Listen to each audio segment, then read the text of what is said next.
Hello friends, welcome my channel বাংলার শিল্প। আজ একটি নতুন ভিডিও নিয়ে চলে এসেছি।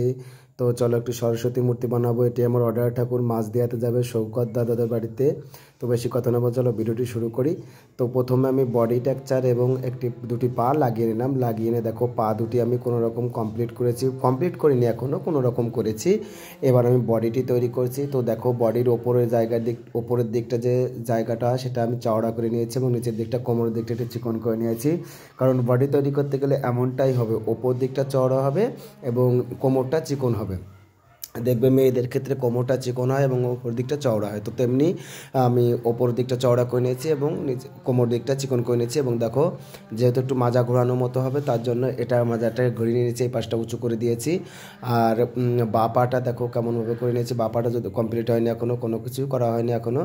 তো দেখো আমি মাটি দিয়ে, যেখানে মাটি লাগবে সেখানে মাটি দিয়ে আমি জল দিয়ে হালকা প্লেন করে নিচ্ছি, লেবেল করে নিচ্ছি। দেখো বুকের এখানটা মাটি প্রয়োজন, তো আমি এখানে বুকের এখানটা মাটি দিয়ে নিচ্ছি। তো তোমরা যারা এই কাজটি শিখতে চাও তারা অবশ্যই ভিডিওটি না টেনে সম্পূর্ণ দেখবে। আর বুঝতে হবে নিজেকে যে কোথায় কতটুকু মাটি দিলে বা কীরকম দিলে কি হবে।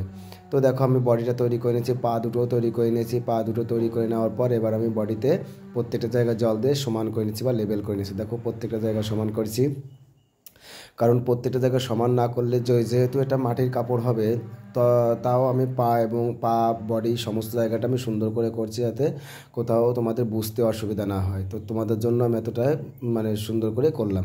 তো দেখো এবার আমি জল ব্রাশ করছি, কারণ জল ব্রাশ করলে প্রত্যেকটা কাজ, আমি তোমাদের বলেছি জল ব্রাশ করলে কিন্তু প্রত্যেকটা কাজ ক্লিয়ার বা ফিনিশিং হয়, দেখতে সুন্দর লাগে।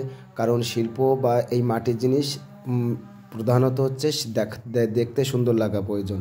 তো দেখতে যদি সুন্দর লাগে তাহলে সেটার পেছনে খাটতেও হবে তোমাকে। তো সেই জন্য আমি প্রত্যেকটা জায়গায় জল ব্রাশ করে নেওয়ার পর এবার মায়ের বুক দুটি তৈরি করছি। দুটো বুকই সমান হবে, একটা ছোট বড় না হলেও হয় না, যেন দেখতে হবে সেদিকে খেয়াল রাখতে হবে। তো আমি মায়ের দুটি বুকে আমি সমান করে নিচ্ছি। দেখো সুন্দর করে লাগিয়ে নিয়ে এবং প্লেন করে দিচ্ছি, জল ব্রাশ করে নিচ্ছি। প্রথমে আমি প্রত্যেকটা কাজের পরে কিন্তু আমি জল ব্রাশ করি, কোথাও কোনো কাজ করার পর আমি জল ব্রাশ না করে রাখি না, কারণ জল ব্রাশটা করলেই কাজের একটা ফিনিশিং আলাদা হয়ে যায়। দেখবে তোমরা যখন কাজ করবে, একটা কাজ করার পর জল ব্রাশ করে দেখবে কাজটা কত সুন্দর হয়, ফিনিশিং হয়। তো অনেকে জিজ্ঞাসা করেছে কমেন্টের মাধ্যমে আমি কী মাটি ইউজ করি।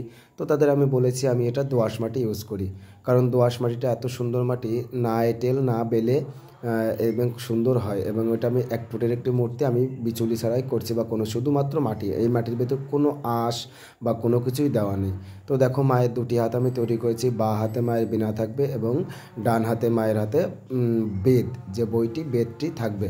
তো তেমনভাবে করেছি এবং নিচে একটি ময়ূর হবে এক পাশে, আর এক পাশে একটি হাঁস হবে। তো দেখো মায়ের মাটির কাপড় তো আজকে পরানো দেখানো হলো না বা করতেও পারলাম না, সময় নেই। তো কালকে আমি তোমাদের সেরকম মায়ের যে মাটির কাপড়টা সেটা পরানো দেখিয়ে দেবো কীভাবে পরাবে। আর আজকে যারা নতুন চ্যানেলে এসে তারা অবশ্যই আমার চ্যানেলটিকে লাইক কমেন্ট, তারা আমার চ্যানেলটিকে অবশ্যই সাবস্ক্রাইব করে দেবে। সাবস্ক্রাইব করে দেওয়ার পর পাশে থাকা বেল আইকনটি প্রেস করে দেবে। আর আমার ভিডিও যারা দেখছো তাদের যদি ভালো লাগে ভিডিওটি, তাহলে লাইক করবে, কমেন্ট করবে, শেয়ার করবে। আর তোমরা যত কমেন্ট করবে বা লাইক করবে তত আমার ভিডিও করার ইমপ্রেশনটা বেড়ে যায়, কারণ তোমাদের একটা লাইক এবং একটা শেয়ারই এবং একটা কমেন্টই আমার পাওয়ার, কারণ তোমাদের জন্য আমি এতদূর এগোতে পেরেছি, নাহলে এগোতে পারতাম না। তো দেখো মায়ের মুখটা আমি লাগিয়ে নিয়েছি, লাগিয়ে নেওয়ার পর জল ব্রাশ করে নিলাম। প্রত্যেকটা জায়গায় জল ব্রাশ করছি। কোথাও আমি মুখটা লাগানোর সময় কিন্তু অনেকটা জায়গা আমার হাতের ছাপ লেগেছিলো, যার জন্য আমি প্রত্যেকটা জায়গায় জল ব্রাশ করে নিচ্ছি। আর আমাদের যে মাটি, জমির মাটি, আমাদের যে নিজস্ব জমি, সেখান থেকে আমি মাটিটা আনি। মাটিটা এতটা সুন্দর, একটা কাঁকড়ও নেই মাটিতে এবং খুবই সুন্দর।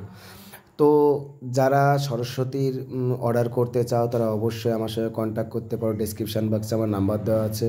অনেকে জিজ্ঞাসা করছে দাদা তোমার বাড়ি কোথায়। তো আমি বলছি আমাদের বাড়িটা নদিয়া জেলা, রানাঘাট থেকে গেদে লোকাল ধরে 3টে স্টপেজ পরে বহিরগাছি, সেখানে আমাদের বাড়ি। তো এ দেখো মায়ের কানটি লাগাচ্ছি। তো সরস্বতীর অর্ডার তো নেওয়া শুরু হয়ে গেছে, ডিসেম্বরের লাস্ট বা জানুয়ারির ফার্স্ট সপ্তাহ অবধি আমি অর্ডার নেব, কারণ নিজের হাতে সমস্ত গহনা করতে হয়, মাকে তৈরি করতে হয়, রং করতে হয়, সমস্ত কিছু আমার নিজের হাতে তৈরি করা। তো সেই জন্য বলছি যাদের প্রয়োজন তারা অবশ্যই কন্ট্যাক্ট করো। তো আজকের মতো এখানে রাখি, পরের ভিডিও দেখা।